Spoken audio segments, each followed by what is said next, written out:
Oi, boa noite, Andrea. Bem-vinda. A primeira vez em uma live do Camino. Hola, Katia.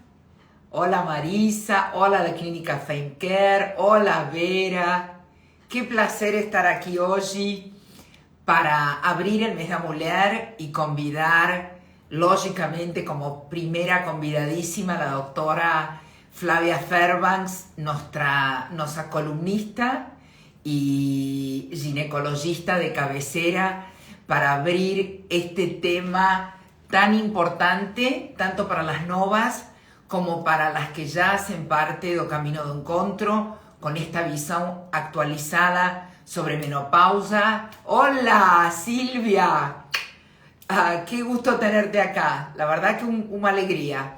Bueno, vamos a convidar a la doctora Flavia porque tenemos más de 30 preguntas y el tiempo después siempre con Flavia nos queda corto. Flavia, te estoy mandando conmigo. Ya te lo mandé. Sean todos bem-vindos y bem-vindas. La verdad que después de... ¡Oh! Olá! Hola, hola, hola. Hola, hola, hola. Muy Como bien. Vas a estás? practicar tu Ahora que español hablo desde espanhol Miami. todo el día. Todo bien, querida. Tudo La verdad que bem? una alegría estar aquí, una alegría estar abriendo eh, este quinto año do Mes da Mulher dentro do Camino do Encontro. Contigo desde el 2019, hicimos 19, 20, 21, 22 y ahora 23. Y con un tema que muchas veces puede parecer reiterativo, más que siempre es el tema de cabecera en todo lo que las mujeres piden de información y de actualización en el espacio de Camino de Encuentro. Para las novas, rápidamente, soy María Laura Babiquian, me presento, tengo 58 años, soy divorciada, más de 3 meninos, y crié este espacio para mujeres maduras en el año 2018 con el objetivo de traer todo lo que hubiera no radar y no mundo en cuanto a información para mejorar la calidad de vida. Lógicamente, la doctora Flavia Fairbanks, ahora desde Estados Unidos, la tuvimos durante muchos años desde San Paulo, nos va a abrir hoy a noche y gustaría que te presentes y que ya entremos de lleno al tema de hoy. Perfeito. Boa Buenas noite, noches. buenas noches. Bom, então, como a Maria Laura falou, sou Flávia Fairbanks, ginecologista. Atualmente estou morando aqui em Miami, mas ainda com consultório em São Paulo, onde tenho ido a cada 2 meses religiosamente para atender as pacientes com uma saudade enorme, um orgulho muito grande de ter conseguido colocar literalmente um pé nas duas canoas. Mas, além de tudo isso, amiga da Maria Laura e médica dela há bastante tempo. E mais do que tudo isso ainda, tenho paixão por esse tema da menopausa. Então, eu sou ginecologista formada pela Universidade de São Paulo, fiz toda a faculdade de medicina, a residência médica, o mestrado, o doutorado, tudo na USP, onde minha casa, onde eu tenho um orgulho absurdo. E há 2 anos tinha recebido esse convite para vir integrar o grupo de professores aqui da Universidade de Miami. Então, aqui eu estou agora como professora associada de ginecologia da Universidade de Miami, e onde eu trabalho 25 horas por dia falando de menopausa e de tudo que é relacionado com a menopausa. Por isso, eu acho que a gente realmente tem atualizações Bien. e novidades no ¿Por qué tema. no haces una breve introducción para aquellas que son novas y para las que no, para actualizar lo que es la menopausa, qué significa, cuáles son los síntomas y después cómo esto está relacionado con libido y deseo sexual? Perfeito. Eu acho um jeito ótimo da gente começar, porque de fato só o nome já causa confusão. Para vocês terem uma ideia, na semana que vem, aqui na Universidade de Miami, vai ter uma semana inteira relacionada à mulher, assim, por conta de estarmos no mês da mulher, e eu vou exatamente dar a palestra de menopausa, e a solicitação da universidade foi: comece definindo menopausa, porque o público precisa disso. Então, menopausa fica de um jeito muito fácil de a gente saber, que é a última menstruação. Então, tem data. Então, a minha menopausa foi no dia tal, porque foi o dia que começou a última menstruação e assim por diante. O que a gente chama de menopausa, na verdade, erroneamente, é o período do climatério. E o que é o climatério? É essa fase onde começa a ter uma diminuição da capacidade reprodutiva da mulher. Então, isso é muito variável. Para algumas mulheres pode começar em torno dos 40 anos, para outras pode ser um pouco mais cedo, para outras pode ser até um pouco mais tarde, e que passa pela época da menopausa ainda uns anos para frente e vai chegar ali ao período onde terminam todos esses sintomas. Então, essa fase é uma transição, é o climatério. A gente pode fazer um paralelo como se fosse a época da puberdade, na época da adolescência, onde começam aqueles sinais da ação dos hormônios, começa o crescimento das mamas, dos pelos e tudo mais, passa pela primeira menstruação e ainda vai mais alguns anos para frente ali desse período da puberdade. Então é mais ou menos o mesmo, é o espelho da puberdade no final da época da vida reprodutiva. Quais são os sintomas? Mas antes de falar dos sintomas, eu queria falar para vocês o seguinte: será que todas as mulheres têm esses sintomas? Então a primeira resposta é não. Então, o que eu vou falar agora é a síndrome do climatério, que são os sinais e sintomas que acompanham essa época toda e que acometem ou que atingem 50% das mulheres. Então, é normal uma mulher falar assim, nossa, eu passei pela menopausa e nem percebi? Sim, isso pode acontecer. Metade das mulheres não tem absolutamente nada. E a outra metade, e hoje em dia, depois eu coloco já na atualização, que a gente está conseguindo provar que é um pouco mais do que metade, começa a ter os sintomas relacionados à falta dos hormônios. E quais seriam esses sintomas, os mais importantes? Aquele que é a bandeira de tudo isso é a presença das ondas de calor, que são os hot flashes ou os fogachos. Para vocês terem uma ideia, isso é tão conhecido que na Europa, as mulheres de meia idade, há muito tempo, têm como a coisa mais sensual do mundo o uso do leque. Mas não é porque é sensual, é simplesmente porque elas morrem de onda de calor. Então, mesmo estando nos países europeus gelados. Portanto, a gente tem essa possibilidade aí de já entender que as mulheres sofrem com tudo isso há muito tempo. Aí, uma imagem bem clássica também é, na verdade, assim, você encontra a mulher da perimenopausa, que a gente já vai explicar ainda o que é, naquele cenário de um rubor ou uma vermelhidão facial um pouquinho mais cheinha e transpirando loucamente. E é por isso que algumas mulheres nessa fase começam até a usar uns lencinhos para ficar discretamente se secando e assim por diante. Então, isso tudo é a síndrome do climatério. O primeiro, a grande bandeira, as ondas de calor, mas também outros sintomas acompanhados, que são muito importantes. Perda da qualidade ou piora da qualidade do sono, então o sono à noite bem entrecortado, aquele sono que não descansa a mulher, isso é muito comum. Secura vaginal, falta de lubrificação na relação sexual, ou secura no dia a dia mesmo. A pessoa fala assim, olha, eu tô sentindo que tá seca, raspa uma parede com a outra, me incomoda.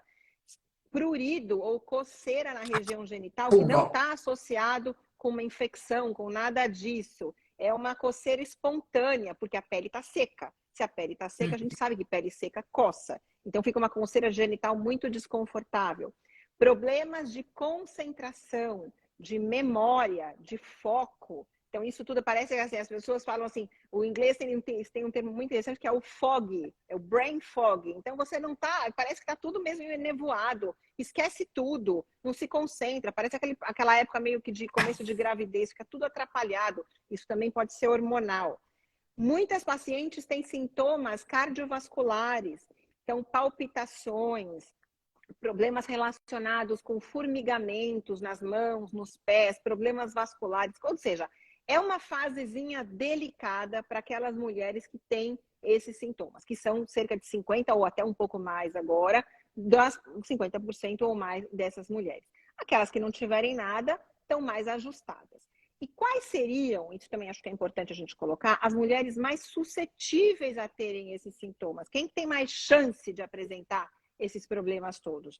Então, a gente sabe, em primeiro lugar, são aquelas que passaram por uma menopausa cirúrgica, ou seja, fizeram uma cirurgia para remover, normalmente, né, os ovários, mas claramente, às vezes, junto também com o útero não é responsável por esses hormônios, tá? Os hormônios vêm dos ovários. Então, principalmente se houve uma cirurgia sobre os ovários, essas mulheres têm risco. Segunda situação, as pacientes que tiverem uma menopausa precoce. Então, subitamente acontece uma menopausa por um fator genético, por um fator emocional, por alguma questão dessa. E por que essas mulheres têm uma chance maior? Porque não deu tempo do organismo se ajustar àquela queda hormonal lenta e fisiológica que devia acontecer. Então, às vezes, essa queda foi muito brusca e, consequentemente, os sintomas vêm mais intensos. E tem uma série de outras questões também. E aí, para terminar essa introdução, uma coisa que eu quero muito colocar, que é um tema de uma pesquisa que a gente está desenvolvendo aqui na Universidade de Miami, é um novo tema, porque todo mundo foi assim. Ninguém falava nada dessa época. A gente até tem uma alegria, e outro dia a gente estava conversando, né, Malela, em relação a termos sido meio que até pioneiras em começar a falar de menopausa, porque isso não era falado há 5 anos Não atrás, era, não era a não. palavra Quando eu fiz a conhecida. primeira vez com você, era uma coisa. E fíjate que a sala se lotou e as mulheres perguntavam, primeiro tinham vergonha de perguntar, e depois é como que ninguém se queria ir. Teníamos que entregar a sala e seguiam perguntando, Exato. porque não tinha informação. Não tinha. Exato.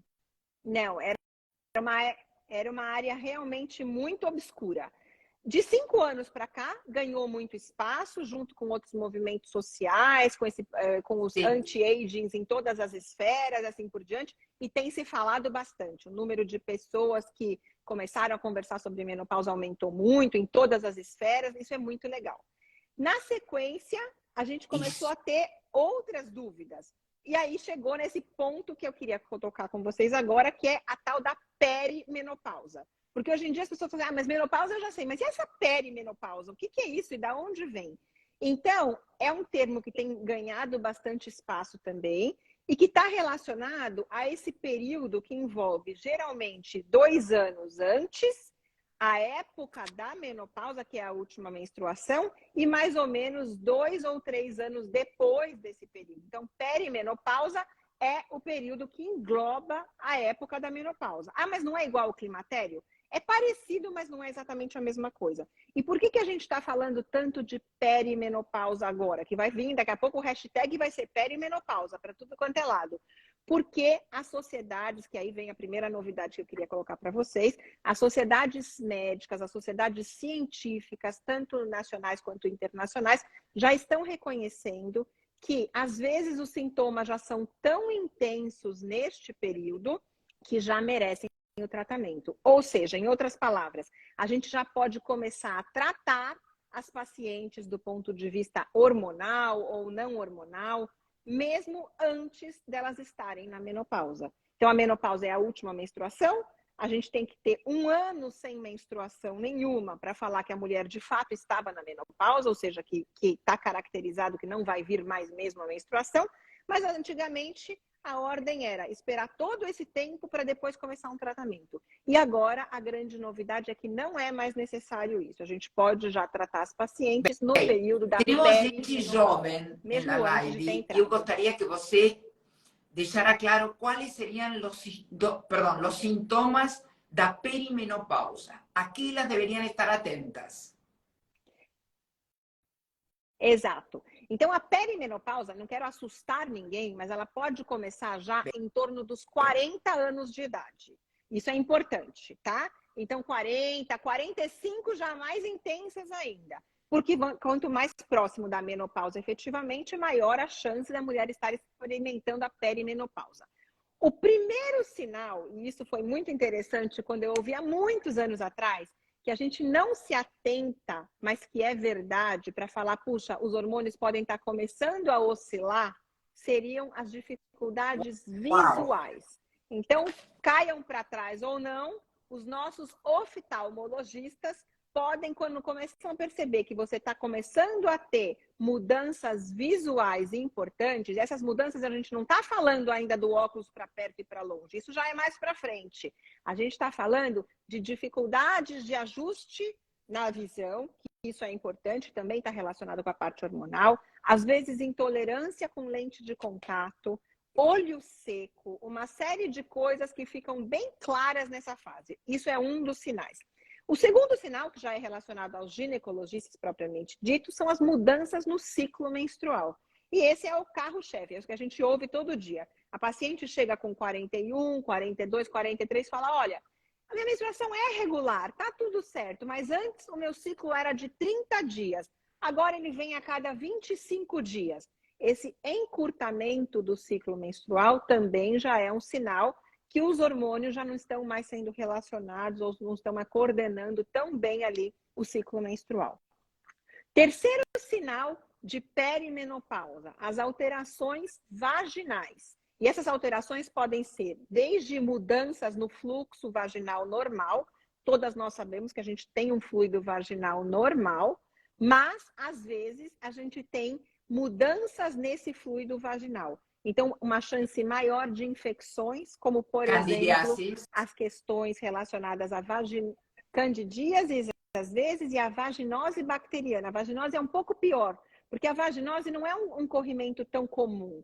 O fluxo em si, ele fica muito pouco. É uma pequena quantidade ali de um líquido, mas com odor muito ruim. Então, a paciente fala assim, nossa, eu morro de vergonha. Parece que todo mundo está sentindo. Normalmente ninguém sente, só a própria paciente. Mas ela acha que está todo mundo percebendo. E isso é relacionado com a mudança da flora vaginal. Por quê? Porque quando a gente tinha os hormônios funcionando super bem lá, quando estava tudo, né, o nível dos estrógenos bem altos e tudo, as bactérias que predominavam dentro da vagina eram os lactobacilos, que deixam o ambiente vaginal mais ácido. Então, eles funcionam muito bem como um mecanismo de defesa vaginal. Mas, com o passar do tempo, quando entra na perimenopausa e principalmente depois da menopausa, esses lactobacilos diminuem muito ou praticamente desaparecem. E eles eram responsáveis por manter um pH ácido. Consequentemente, a partir de então, o pH vaginal começa a ficar um pouco mais básico e mais suscetível à proliferação de outras bactérias. E daí vem esse corrimento que é a vaginose bacteriana, com bastante incômodo para a paciente, principalmente com o mau cheiro. E quando que é esse mau cheiro mais exacerbado ou mais saliente? Elas ficam muito chateadas porque é durante o período menstrual ou logo depois da menstruação. Então parece que ela fala assim, nossa, depois da menstruação fica um cheiro estranhíssimo, horrível. Isso é possível. E principalmente ou mais embaraçosamente depois das relações sexuais. Quando tem ejaculação intravaginal, o sêmen masculino tem um pH muito diferente e ele ativa aquelas bactérias e, consequentemente, vem um odor muito ruim. Então, essas pacientes também podem estar sofrendo desse tipo de coisa. Então, assim, basicamente, esses são os sinais da perimenopausa e os da menopausa ou da síndrome do climatério a gente já comentou. Vamos entrar al tema incisivo da noite. Falamos de todos los síntomas, falamos de perimenopausa, menopausa, último ciclo menstrual, climaterio. Mas, ¿qué pasa con el deseo sexual y la libido de esta mujer? Porque, na verdad, eu vou agregar uma coisa desde meu lugar, como coach y como persona que escuta a estas mujeres. Uno de los síntomas que trae la menopausa y esta turbulencia hormonal muchas veces es la baja autoestima y la mudanza con el cuerpo. ¿Qué pasa con esta mujer que mudó a forma de su cuerpo, perde a cintura, muchas veces los peitos crecen, aumenta el peso, pero por sobre todas las cosas, ella deja de tener ese tesón o ese deseo sexual que había traído hasta ahora. Y yo, antes que comiences a falar, gostaria que marques essa coisa que sempre falas, mas tenemos gente nova, de como era sua vida sexual até antes da menopausa, porque esse é um referente que também vai marcar um norte com esse desejo sexual que pode haver diminuído. Exatamente. Bom, esse é o tema, na verdade, a paixão do que eu sempre fiz em relação à menopausa e espero continuar nesse campo por muito tempo. Por quê? Porque, além de todas aquelas queixas, a queixa sexual é muito marcante. Não só no período da menopausa, mas para aquelas mulheres, como a Maria Laura muito bem falou, que também já não tinham uma estrutura de vida sexual muito estabelecida ou boa, uma qualidade boa de vida sexual antes da menopausa, quando chegam nessa fase, essas oscilações hormonais vão só agravar esse problema. Então, esse é o ponto número 1. A gente tem que ter muito cuidado em lidar com as mulheres na menopausa. Por quê? Porque, às vezes, eu recebo muitas pacientes que vêm com essa ideia de que, não, tudo que eu estou sofrendo agora do ponto de vista sexual é decorrente da menopausa. E a gente já fala, não é. Nós temos uma imagem que a Maria Laura já colocou várias vezes, depois pode compartilhar com vocês, que mostra um aspecto geral da menopausa, do que a gente tem que olhar para a saúde sexual da mulher nessa fase. Essa imagem é um elefante, daqui a pouco eu vou fazer uns parênteses para contar uma novidade também, mas esse elefante, ele tem a cabeça, tem as patas anteriores, as patas traseiras e tem todo o corpo do elefante. E ali ele é todo fatiado em várias partezinhas que mostram a importância relativa de cada uma dessas coisas. E lá na pata traseira do elefante, na parte de baixo, estão a responsabilidade sobre os fatores hormonais. Ou seja, eu tenho todo um elefante para olhar e uma partezinha pequena dos hormônios. Então, não é que não tenha importância, tem importância e tem bastante importância, mas é que isso faz parte de um todo. Isso precisa ser olhado como uma perspectiva maior. Mas, de qualquer maneira, quais são as principais queixas sexuais das mulheres nessa fase? Se eu falar para vocês fechar o olho e abrir, a questão básica é diminuição ou ausência completa de desejo sexual. E como que as mulheres percebem isso? Elas têm uma série de dificuldades no começo, porque no primeiro momento percebem que não estão mais dispostas a iniciar a atividade sexual. Então, aquela procura espontânea.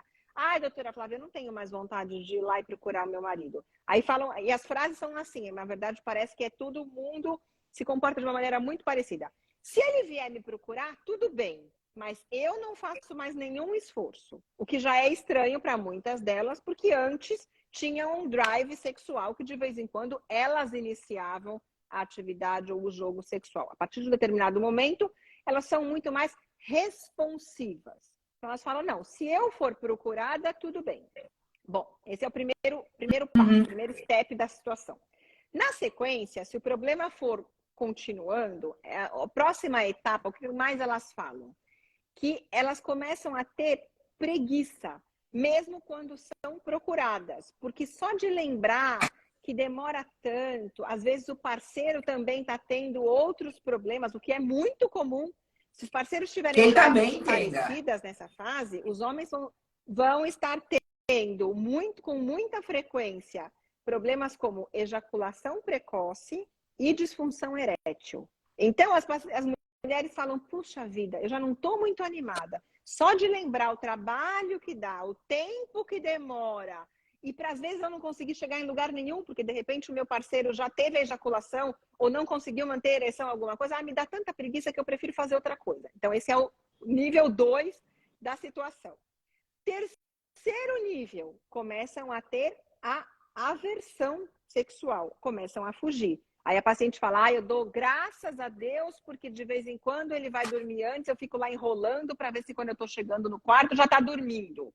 Pelo menos já dou um jeito de escapar por mais um tempo. Muitas pacientes contam que assim, eu faço questão, quando ele começa com aquela história, eu começo a tomar vinho. Porque eu sei que ele é fraco para bebida mesmo, assim vai dormir logo. Então começa a ter um afastamento desse casal. E no quarto momento, as pacientes começam a perceber, e daí isso as entristece muito, porque a relação com o parceiro ou a parceira já está enfraquecida.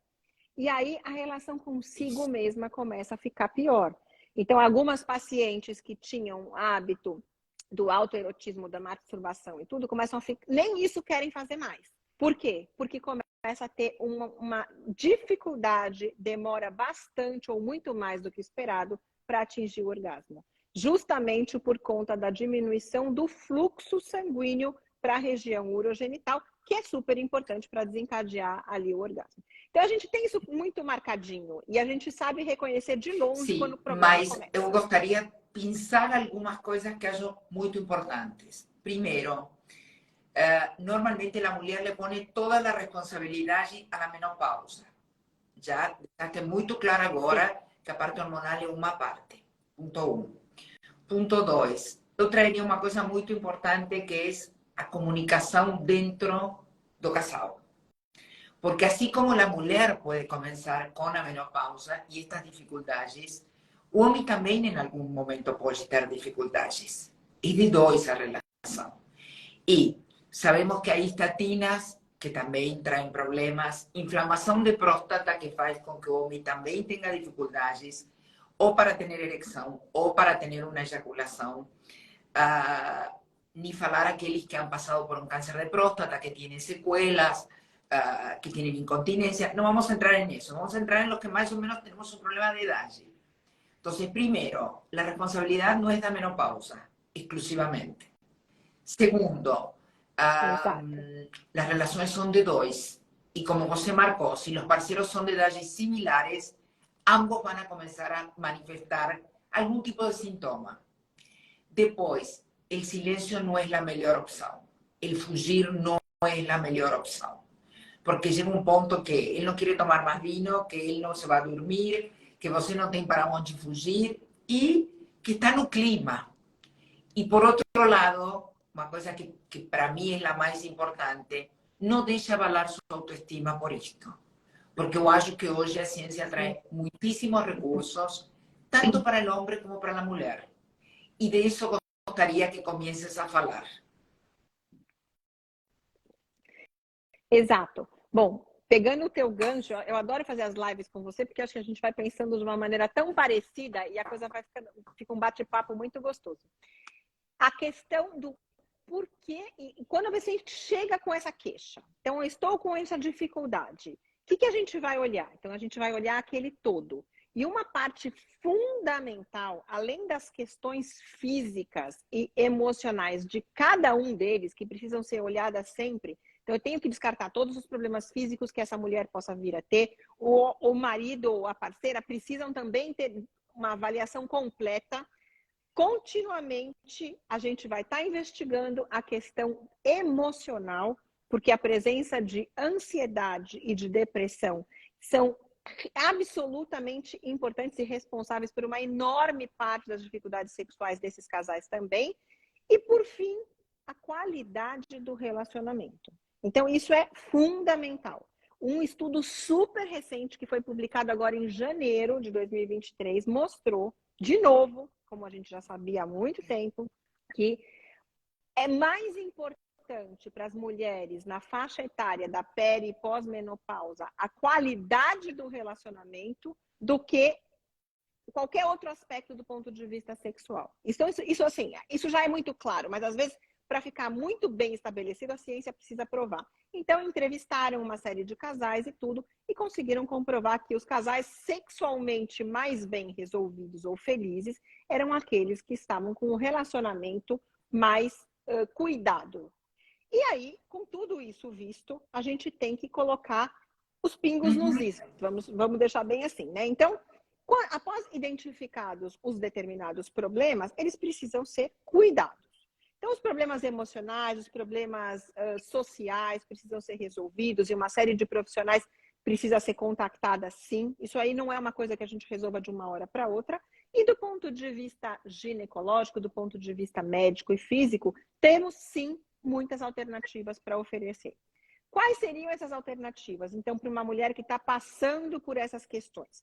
Então, primeiro caso, a gente vai colocar se ela tem, de fato, uma disfunção ou um problema em relação à sua vida sexual que estejam sendo causados pela questão hormonal. Se isso ficar bem caracterizado, e como é que eu fico sabendo disso? Ela fala, não, foi marcante, eu nunca tive problema nenhum, a minha vida sexual era muito boa e de repente me aconteceu essa famigerada, essa tal de menopausa e agora eu estou me sentindo super mal e tenho XYZ problemas, falta de lubrificação, dor na relação sexual, estou desanimada, não tenho energia, uma série de coisas que podem vir junto com tudo isso.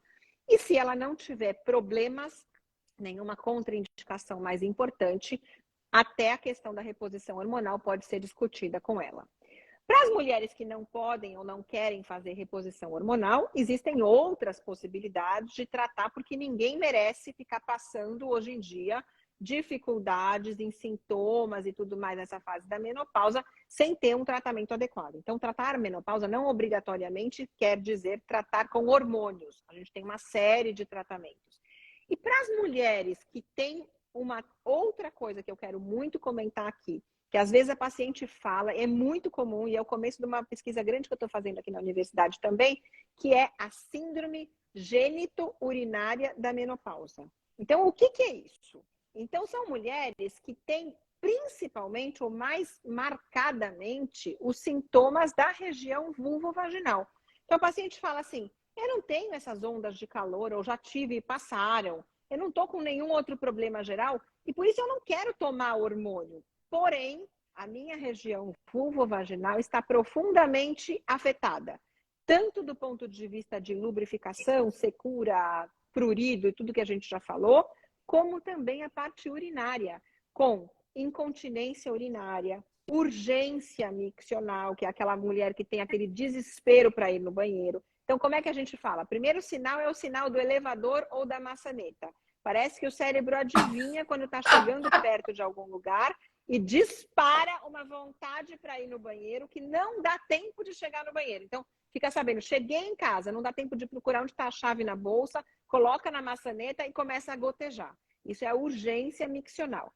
Então, quando os sintomas mais marcantes são relacionados à região urogenital, existe esse nome, que é a síndrome urogenital da menopausa, ou gênito-urinária da menopausa, cujo tratamento, via de regra, passa pela aplicação local de hormônios vaginais, mas que são hormônios numa dose muito baixa, que não causam risco para a questão geral do organismo. Então, vamos supor que uma paciente não quer ou não pode tomar hormônio por algum motivo, ela ainda assim pode cuidar muito bem da sua região urogenital, mantendo a lubrificação, mantendo a função urinária, mantendo a flora vaginal adequada, usando muito, muito pouco hormônio.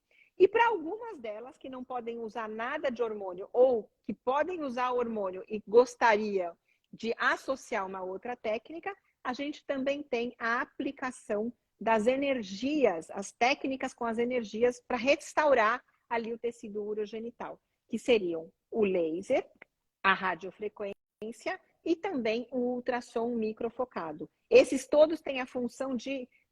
usam o termo rejuvenescer, que não é adequado do ponto de vista científico, mas é muito mais um termo de tratar. Então, trazer mais oxigênio, trazer mais colágeno, mais elastina, mais tecidos jovens ali para aquela mucosa, para que ela fique mais preparada para enfrentar todas as dificuldades do período e, inclusive, muito mais prazerosa para a atividade sexual. Um aviso assim, um tanto pessoal, mas eu acho que é bem interessante. Eu fiz o ultrassom microfocado no teu consultório. Eu não sei se era tão... Ou seja, eu posso dizer que é muito bom. Mas já o fato de você fazer e de pensar que você encontra alguma alternativa psicologicamente, já é o primeiro passo, Flávia. Então, como tudo isso... É como quando a mulher vai no dermatologista e lhe dá cremas ou faz algum processo, um botox, um preenchimento ou algum laser, alguma coisa que talvez nos tire 20 anos da vida dela, mas psicologicamente outra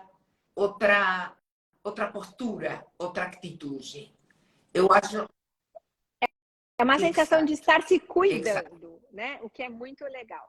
Eu concordo com você. Tem todo um fator, tem muitas coisas comprovadas e tudo mais, mas eu concordo integralmente. Cuidar-se em todos os aspectos é extremamente importante. Por quê? Porque a mulher nessa fase, eu conto que tem uma historinha que eu acho que é muito legal da gente falar, que é assim, é o choque do diagnóstico da menopausa.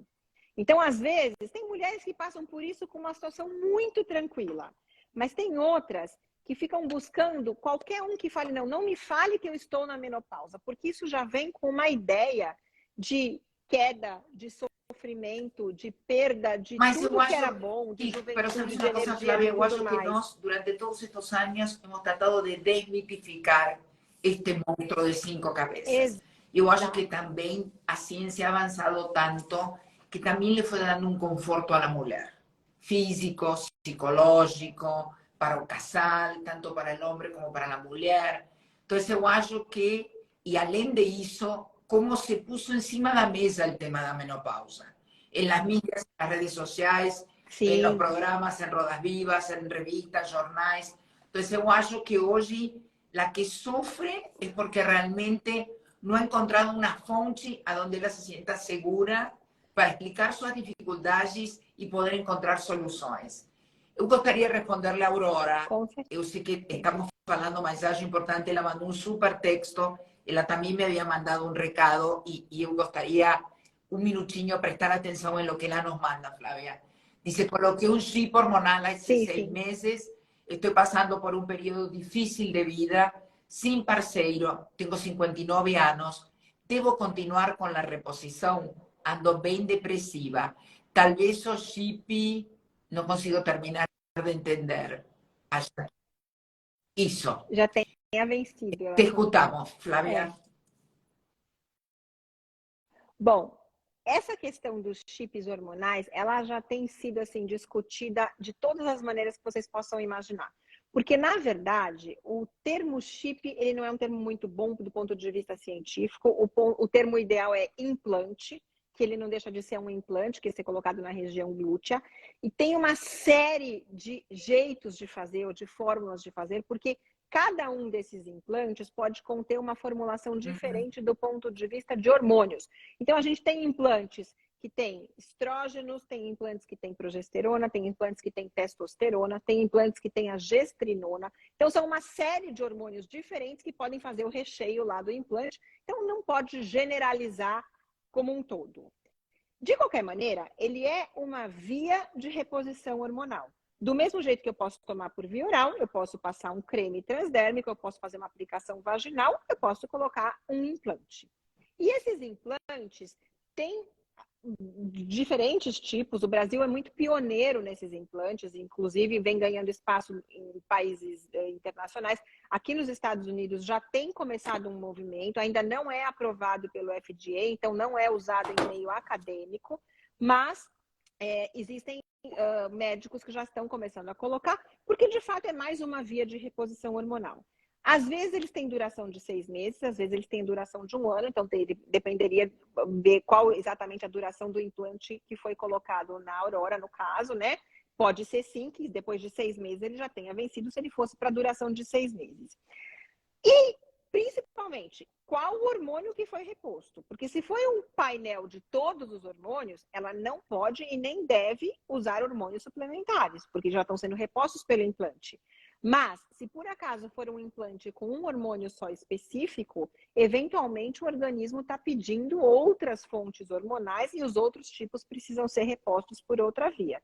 Então, é muito particular, me coloco super à disposição se ela quiser discutir depois comigo no particular o que exatamente está acontecendo para dar uma orientação mais especializada, não tem problema nenhum, fico à disposição. Mas, de qualquer maneira, para a gente falar para a plateia em geral. Então, o implante hormonal é uma via de reposição hormonal, que é prática, porque uma vez está instalada, ela fica liberando esse hormônio continuamente durante o período de validade, 6 meses ou 1 ano, dependendo do tipo, e daí precisa ser renovado, e ele pode, sim, trazer bastante conforto para as pacientes que estiverem passando por dificuldades nesse período. Quais são as restrições, ou por que as pessoas ainda são tão temerosas em relação à colocação do implante? Primeiro, porque é um procedimento um pouco mais invasivo do que você só passar um creme ou tomar uma pílula. Você, uma vez colocado esse implante, ele tem uma certa dificuldade caso precise ser removido. Dá para remover, mas não é tão simples assim. E, uma vez colocado, e se a gente começar a ter efeitos colaterais, já que é um pouco difícil de remover, às vezes a paciente vai ter mais dificuldade do que, por exemplo, vamos supor que ela começasse a tomar um hormônio, começou a ter uma dor diferente ou um sangramento, você fala, não, então para de usar enquanto a gente espera para pensar numa outra alternativa. Uma vez estando com o implante, isso pode ser um pouquinho mais difícil. Então, isso é o maior motivo pelo qual a comunidade médica ainda tem uma certa resistência e também o FDA aqui nos Estados Unidos, por que não aprova? Simplesmente porque não tem estudo a longo prazo. Ninguém tem certeza do que pode acontecer com as pacientes que usaram depois, por exemplo, depois de 20 anos que tiraram, isso vai ter impacto na saúde? Dá um risco aumentado para algum tipo de doença? Isso a gente ainda não sabe. E eles são extremamente cautelosos. Aqui eles são um mercado muito mais fechado do que a gente tem nos mercados latino-americanos em geral. Então, aqui só depois de muita comprovação de que de fato não causava nenhum malefício é que as drogas acabam sendo usadas. Posso Ou hacerte una pregunta? ¿Cuál es el hormonio que está más claro, vinculado con la depresión? ¿Estrógeno, testosterona o progesterona? na verdade, a depressão, de uma maneira muito simples, ela é basicamente vinculada com o equilíbrio da dopamina com a serotonina no cérebro. Então, não é nenhum deles. Mas, para eu facilitar a dopamina, que é o hormônio que traz bem-estar, os hormônios, principalmente o estrogênio e a testosterona, estimulam a dopamina. Então, os dois são responsáveis. A progesterona, não. A progesterona, para vocês lembrarem, é o hormônio da TPM, aquele que deixa a gente nervosa, irritada e assim por diante. E ela só é associada numa reposição hormonal nas pacientes que têm útero, porque precisam ter a proteção do endométrio. Então, quando pacientes que não têm útero, não precisam usar a progesterona. ¿Hormonios bioidénticos o naturais? Está preguntando Estela. Sim. Então, assim, essa é outra grande discussão. Porque, teoricamente, se você for pensar do ponto de vista bioquímico, o bioidêntico seria aquele exatamente igual ao que o seu corpo produz. Isso, os farmacêuticos já dizem pra gente que é praticamente difícil. Aliás, é muito difícil de ter. Então, hormônios bioidênticos seriam aqueles que fizessem a mesma função dos hormônios naturais. E os hormônios sintéticos seriam aqueles produzidos pela indústria farmacêutica. Então, essa pergunta específica da Estela, bioidêntico ou naturais, na verdade, eles são sinônimos, eles são a mesma coisa, tá? Talvez a dúvida seja bioidênticos ou sintéticos. Então, os bioidênticos seriam um pouco mais naturais e os sintéticos são aqueles manipulados artificialmente. ¿A reposición hormonal engorda? Están preguntando. Essa é a pergunta de $1 milhão, porque é o seguinte... Esta fase da vida é uma fase onde o ganho de peso está favorecido. Por quê? Eu sempre explico para as pacientes. A natureza imagina que a gente ainda vive na época da caverna. Então, essa fase é uma fase para acumular gordura, tecidos e tudo mais, para que você possa gastar na velhice. É como se a gente ainda tivesse agora energia para ir atrás de comida, para você estocar bastante, porque depois, quando você estiver na terceira idade, você não vai ter essa energia. Então, você tem que daí consumir. Então, é normal que a mulher, nessa fase, ela tenha um pouquinho mais de peso e tecido adiposo, e é normal que depois, com o passar dos anos, quando a gente ficar mais velhinha, lá pelos 80, 90 anos, fica todo mundo mais frágil, mais franzino, mais fraquinho. Isso é estabelecido pela regra genética. Bom, aí associa... Peraí que eu não terminei esse negócio não, porque isso é importante. Aí associa a questão do hormônio, que está sendo usado nessa fase para tratar a síndrome da menopausa. E aí ele é responsabilizado pelo ganho de peso. Então, não é a reposição hormonal. Mesmo para os que não fazem reposição hormonal, essa fase já seria uma fase de ganho. Aquelas que têm muita sensibilidade aos hormônios podem reter líquido nesse período. Então, aí elas podem perceber um ganho de peso, mas não eventualmente um ganho de gordura. E outros estudos mostram que uma boa reposição hormonal, como te deixa muito mais disposta, muito mais ativa, favorecem a prática de exercício físico, você fazer um monte de outras atividades, e isso vai te deixar com um corpo até muito melhor do que você tinha antes. Então, a gente precisa desmistificar essa questão de que reposição hormonal é que traz ganho de peso. Não é. São coisas que estão rodando paralelas. Física. Vamos a entrar en las cosas constructivas de esta fase. ¿En qué ayuda? Sim. Em tudo. Essa é uma resposta que tem que ser dada. Então, o que acontece? Primeiro, ganho de massa muscular. Músculo é importante porque é um fator, é um tecido que gasta muita energia. Então, você ganha massa muscular e esse músculo vai te fazer gastar mais energia. Então, vai te ajudar a emagrecer, na verdade. Você vai ficar mais bonita, mais elegante. Atividade física libera endorfina, que é um baita antidepressivo. É como se você estivesse tomando pastilhas de dopamina e de antidepressivo só pela atividade física. essencial. Protege os ossos de osteopenia, de osteoporose, ajuda a incrementar cálcio no osso, então é fundamental. Favorece a autoestima. Então, essa mulher que pratica exercício físico se sente muito melhor, muito mais disposta e assim por diante. E dá uma proteção cardiovascular muito importante, ajudando no controle da pressão arterial, porque faz vasodilatação, então baixa a pressão arterial, ajuda a controlar os níveis de colesterol, protegendo as artérias de obstruções e assim por diante, e também ajuda o retorno venoso, evitando que essa paciente também tenha os edemas e assim por diante. Então, a gente não consegue encontrar nenhum malefício em praticar atividade física. O mais importante é saber qual que é o adequado para cada mulher. Algumas têm algumas restrições, vão precisar adequar a prática do exercício físico. Não é para sair fazendo qualquer coisa, pegando um vídeo no YouTube falando, é hoje que eu começo. Não, calma. Faz uma atividade física que seja compatível com o seu perfil, com a sua faixa etária, com o seu preparo prévio. Aquelas que já praticaram atividade física por muitos anos têm um preparo muito melhor do que aquelas pacientes que nunca fizeram nada. É hora de começar? Sim, a hora é hoje. Mas comece em alguma coisa que seja adequada señora, para você. me quedan 14 minutos y tengo 30 preguntas. Vamos a entrar. Vamos rapidinho, Correcto, vamos num papão. Assim. ¿La reposición hormonal tiene tiempo de vencimiento? O sea, ¿tiene un tope de tiempo para poder hacer? Não tem. Novidade número 1. Graças a Deus tiraram aquela história de que ia ser 5 anos e acabou. Não, agora é. Enquanto estiver se sentindo bem e com os exames normais, Perfeito. Podemos continuar. Pergunta do milhão. Então, vai o que significa exames normais? Exames, principalmente mamografia, todos os exames da mama, ultrassom, mostrando que não tem nenhum problema com o teu útero, com os teus ovários, e os exames de sangue, não mostrando nenhuma tendência importante ou risco cardiovascular para trombose e assim por diante. Papa Nicolau não tem nada a ver com hormônio, tá? Então não tem necessidade de ter Papa Nicolau normal. O orgasmo se retarda na menopausa, doutora Flávia? Sim, isso eu já falei. Sim, diminui o fluxo de sangue para a região vulvovaginal e diminui. Tratamento para isso, melhorar as condições locais. Aplicação de hormônio, se for possível, e também essas técnicas como o laser, o ultrassom microfocado ou a radiofrequência para facilitar ali a função dos tecidos. Eu acho que já está respondida, mas la vou fazer. Sequidad vaginal é sinônimo de falta de desejo? Não necessariamente, mas atrapalha muito, porque se você já está com falta de desejo, ainda tem a relação sexual desprazerosa por conta de dor e desconforto, você não vai querer ter a próxima. Então, é o primeiro passo para tratar antes de pensar em outros tratamentos. Gel vaginal altera o pH?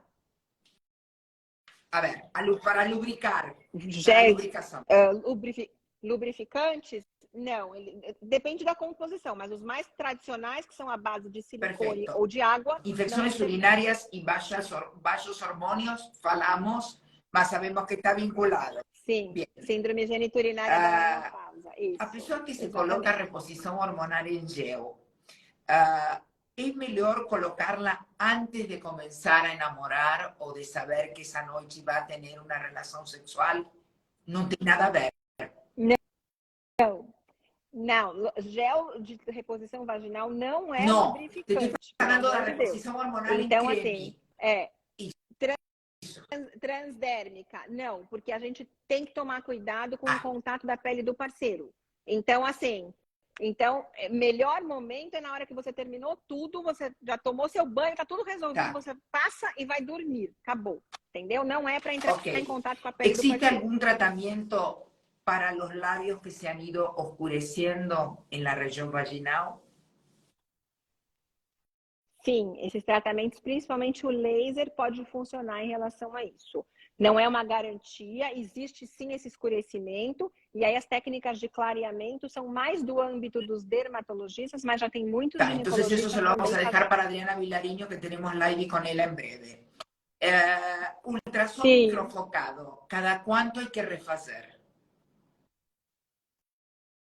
Então, é uma técnica muito legal, porque você tem um espaçamento muito grande. Normalmente, uma vez por ano é suficiente. Se o caso for muito grave, podemos fazer a cada 6 a 8 meses. Não precisa ser mais frequente do que isso. E tem um benefício a longo prazo similar à aplicação do Preguntan, ¿o laser. láser es dolorido? No. Depende da paciente, assim, né? Pode fazer tranquilamente. Ele é desconfortável, mas ele não deve ser dolorido. ¿A doctora apoya o pompoarismo? Eu apoio todas as técnicas que fortaleçam o aparelho urogenital. Então, o pompoarismo é uma técnica, mas a gente gosta muito mais, que é muito mais elegante, elaborado e eficaz, a fisioterapia do assoalho pélvico, que inclui algumas partes do pompoarismo, mas que também tem outros elementos ali, porque são praticados por profissionais, por especialistas que entendem da fisiologia Flávia, dos músculos do assoalho la pélvico. fisioterapia do assoalho pélvico tem que ser solicitada por a ginecologista? Estão perguntando. Olha, ela, na verdade, ela pode ser solicitada pelo ginecologista, mas eu não vejo por que uma pessoa não possa ter uma demanda espontânea se ela estiver sentindo algum desconforto e fazer uma avaliação. Sabemos que as citatinas influenciam o desejo sexual masculino. ¿También afecta el desejo femenino?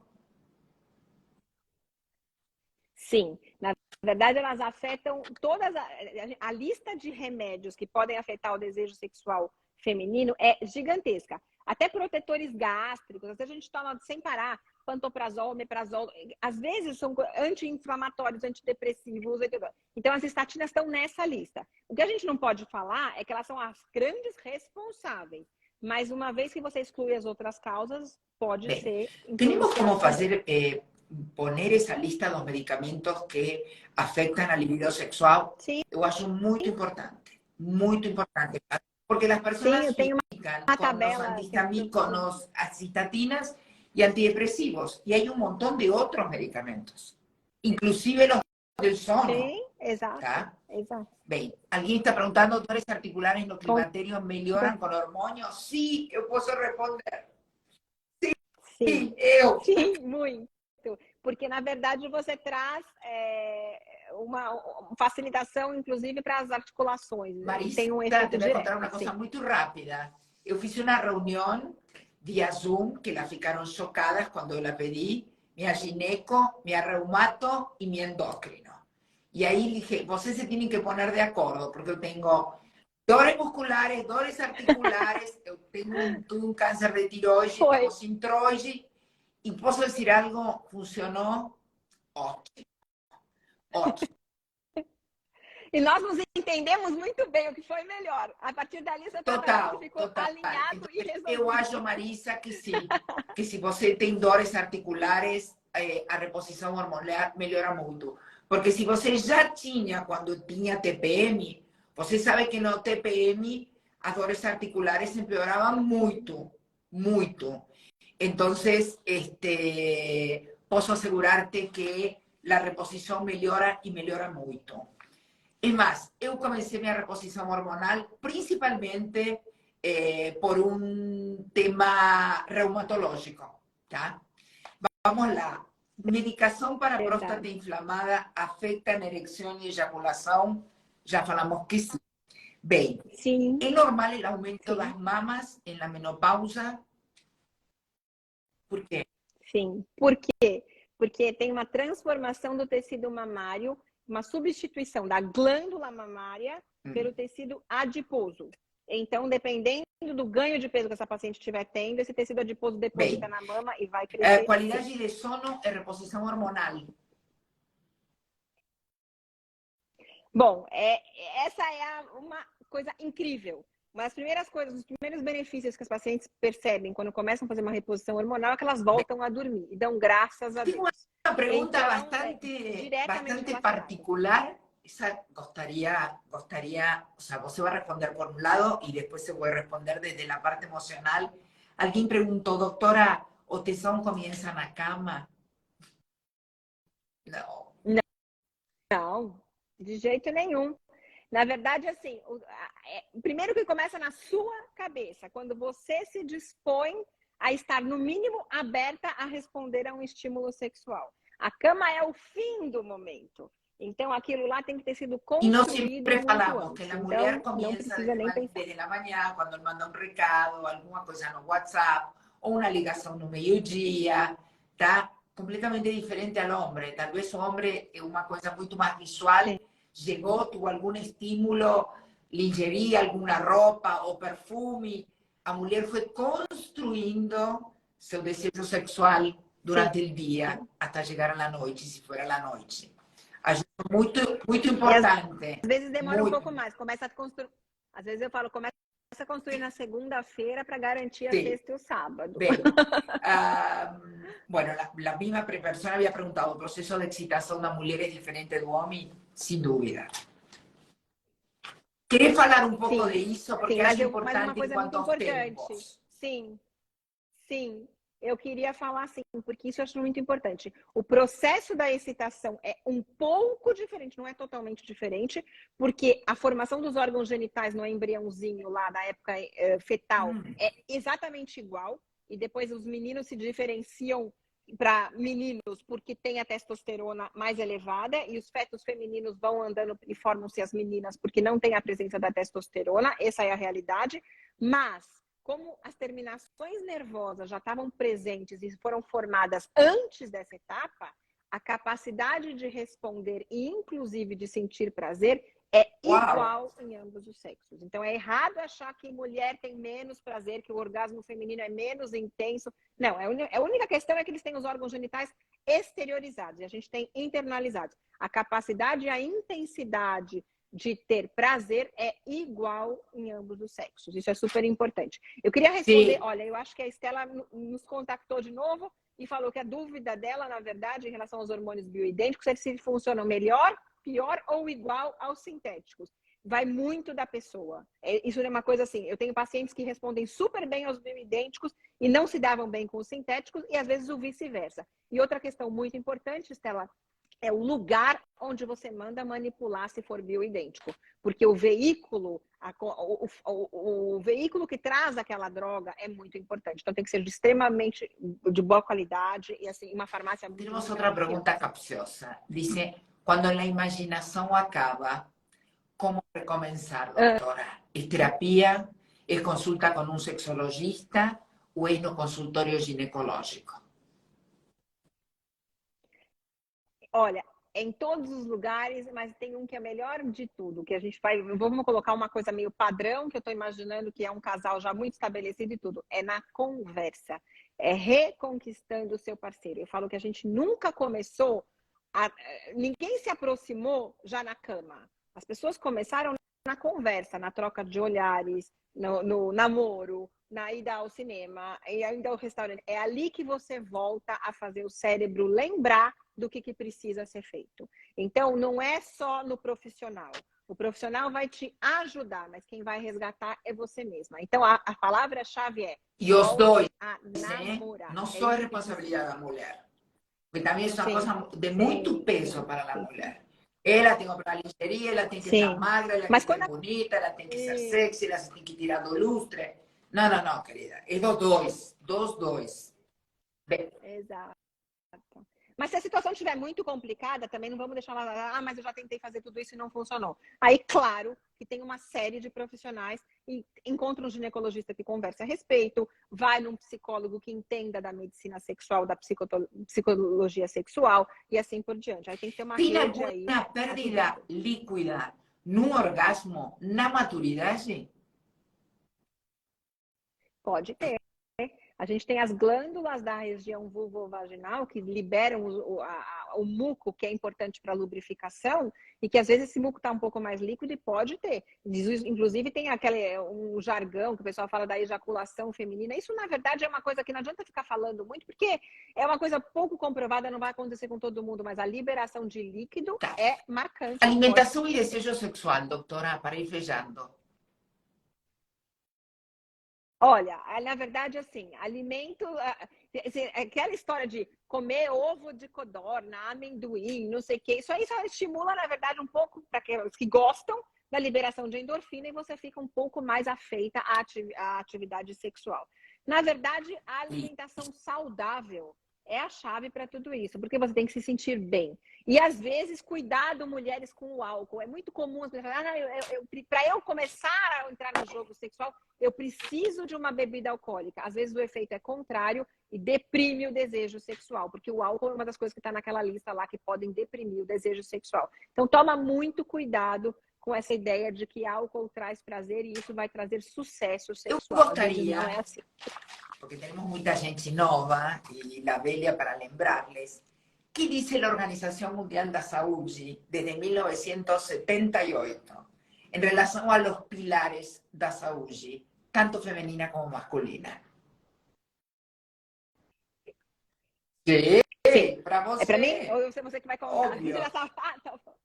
Bom, então isso é muito legal, porque a sexualidade ou a saúde sexual é um dos 4 pilares de saúde. Então, para uma pessoa ser considerada saudável, ela tem que estar bem do ponto de vista físico, do ponto de vista emocional, do ponto de vista social, financeiro, de ambiente, doméstico, e assim por diante, e do ponto de vista sexual. E foi justamente depois que esse conceito foi incorporado que começaram todos esses movimentos, inclusive para incluir as minorias que estavam afastadas de tudo isso, porque essas pessoas tinham completamente o direito de serem saudáveis do ponto de vista sexual também.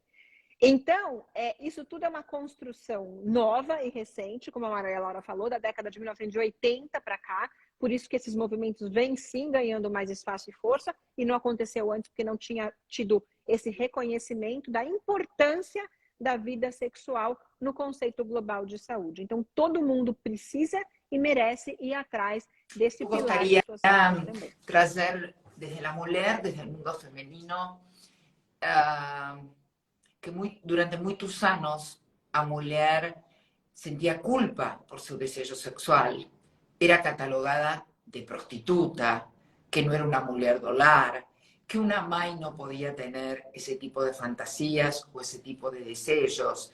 Y yo acho que realmente me gustaría que todas las personas que salgan hoy a la live entiendan que tienen el derecho no solo emocional, sino físico y como de salud, como integridad, tener una vida sexual activa. Y para aquellos y aquellas que no tienen un parcero fixo, porque eso también es un grande tema, es un súper tema, Flavia. Entonces, Sim. Pueden tener un amigo, pueden tener una relación temporaria, tomen todos los cuidados, se preserven emocionalmente y físicamente, mas eu acho que la vida sexual faz parte da vida adulta. Y cada vez más, Flavia, hay biografía y hay información en donde fala de la relación del orgasmo femenino y la depresión, o vínculo que hay en la importancia de la vida sexual para la mujer y la depresión. Entonces esto lo traigo con el mayor respeto, la mayor delicadeza que requiere esto, más la importancia de cuidar este aspecto. Porque yo acho que, como falo últimamente y de forma reiterada, la ciencia nos ofrece muchos años de vida. La calidad de vida que nos querramos tener va a depender de cómo nos decidamos cuidarla. Desde lo emocional, desde lo físico, desde lo financiero, desde lo sexual. Entonces, esto requiere un olear sí y un olear sin culpa, principalmente para las mujeres que nos están escuchando. Yo acho es una cosa muy importante, mucho. Y saben una cosa, a mayor información, menos ansiedad, más tranquilidad y por sobre todas las cosas, un mayor compromiso de buscar esa calidad de vida. Porque hoy sabemos que la vida sexual faz parte de esos 4 pilares que la Organización Mundial de la Salud coloca como las bases, tanto para la mujer como para el hombre. Bien. Bien. Com certeza. Gostaria de decirle al doctor Ruano mesmo. que entró bien cedo para escuchar a su esposa, que siempre es bienvenido desde cualquier lugar del mundo, porque vos ya ha estado en San Pablo y él estaba en Houston, ahora está en Miami. es una cosa muy importante y gustaría rescatar también dentro de esta live. El ser parceros, el ser parceros. Es que él esté aquí escuchando a su mujer médica que la ha escuchado en innúmeras veces, por lo menos conmigo, en innúmeras lives. Sin embargo, él siempre acompaña a su parcera. Yo gustaría preguntarle a todas esas mujeres que están hoy escuchando sobre menopausa, ¿cuánto de tesón trae para ellas un parcero que acompaña? Tal vez mucho más que una reposición hormonal. Entonces, también vean Com a certeza. cualidad dos vínculos. ¿Y cuál es la responsabilidad también de una dentro de la relación? Porque las relaciones siempre son de dos, Flávia.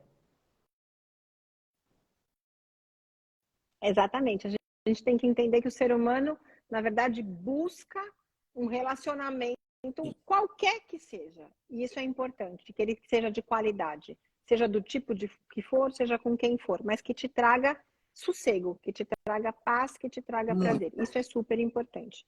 E eu acho que a história da gente estar sempre batendo nessas coisas e ganhando cada vez mais a participação. Eu quero agradecer aqui também. Eu vi várias mensagens, vi todas as mensagens do Rodrigo. Eu não quis interromper o raciocínio para falar, mas eu estou super feliz. E hoje ele está longe de novo, está viajando.